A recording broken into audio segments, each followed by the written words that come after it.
Have you heard about the murder? The victim was an old man. He died during the night. Yes, his name is John Miller. He was my neighbor. I'm really sad. He was really nice. Yes, it's sad. The trial is tomorrow. You think we can attend it? Yes, it is public. Order in the court. Today, we gather here to determine the fate of the defendant, who stands accused of the murder of an old man. The defendant has kept a journal which the court will consider as an evidence. We will begin with the defendant's own statement. You may proceed. Ladies and gentlemen of the jury, what you have heard from the defendant is the voice of a man in torment. This is not the voice of a murderer acting out of malice or revenge. These are the words of someone who is suffering from a severe mental illness. The defendant himself admits being obsessed by the eye. But it's not clear that he understood the consequences of his action. I am now going to read you an extract from his journal. For 7 nights, I watched him as he slept, and every night I opened the door oh so gently. I did this only because I had to see if the eye was open. This behavior, my friend, is not the product of reason. It's the product of an obsessive, irrational compulsion that took hold of the defendant. He did not have the ability to control his actions. His mind was twisted by his delusion, and he acted under its influence. James Carter writes, "The noise increased. It was a low, dull, quick sound, much like a watch makes when enveloped in cotton. I knew that sound well. It was the beating of the old man's heart." This is not the behavior of the same person.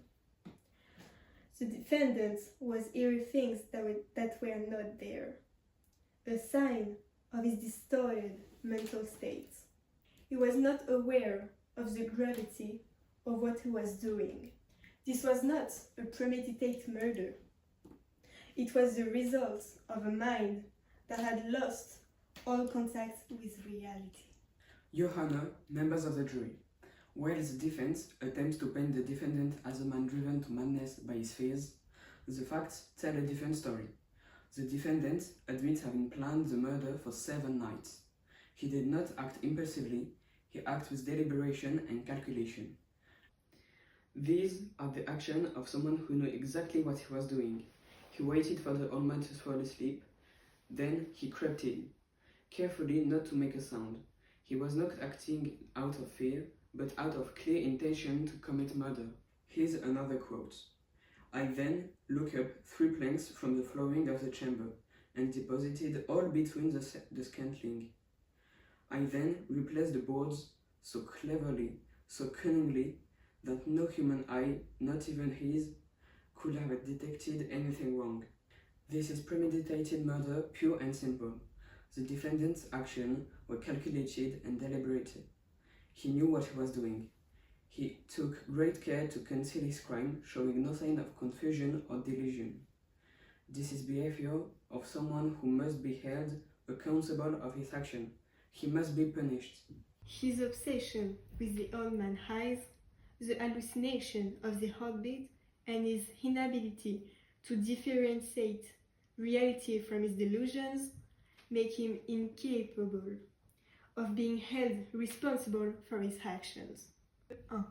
The law recognizes that individuals suffering from severe mental illness cannot be held accountable for actions they did not understand.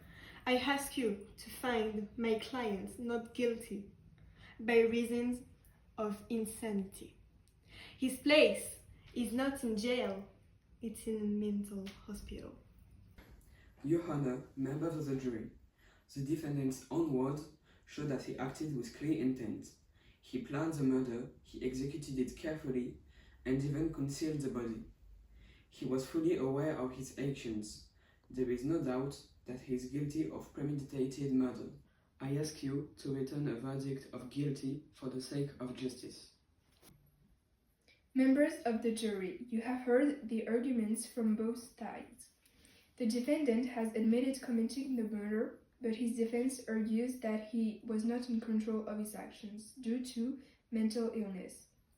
The law requires that you determine whether the defendant was aware of the consequences of his action at the time of the murder.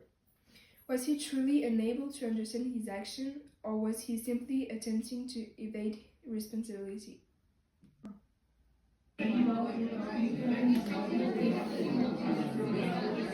After carefully considering the evidence presented in court, including the defendant's journal and the testimony of both sides, I have come to a decision.